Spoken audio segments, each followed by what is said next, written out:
हमारा कर्म ही होता, कोई इनको परेशान नहीं कर सकता। कोई देवता, कोई भूत, कोई प्रेत, कोई पितर, ये बात गांठ बांध लो, कोई तांत्रिक, कोई सिद्ध। यदि मेरा कर्म गलत नहीं है तो विश्व ब्रह्मांड में किसी की ताकत नहीं है कि वो हमको दंड दे सके, क्योंकि सबका शासन करता भगवान है, ईश्वर है। अगर कोई अपने तप का प्रभाव भी करना चाहे, मतलब तपस्वी है, तो बीच में आके खड़ा हो जाएगा। बिल्कुल वो भजन नहीं करता, पर वो निष्पाप है, उसने अपराध नहीं किए, तो किसी न किसी रूप में भगवान आके खड़े हो जाएंगे, उसकी रक्षा कर लेंगे। इसीलिए उनका एक नाम है ईश्वर।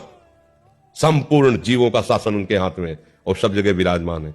यार मैंने तो भगवान को पुकारा नहीं, लेकिन मेरा सब काम बन गया। ऐसा फंस रहा था, ऐसा गिरने वाला था कि मर जाते, ये लोग फंसा लेते। ऐसा कौन बचाया? तुम्हारे अच्छे कर्म, तुम्हारे अच्छे कर्म, बुरे कर्म नहीं। मैं तो फूंक फूंक कर पैर धर रहा हूं, जब से मुझे हो से कोई गलती नहीं हुई हमसे। हमारी दुर्दशा लोग कर रहे हैं, हमारी दुर्दशा इससे हो रही, उससे, कोई दूसरा नहीं है।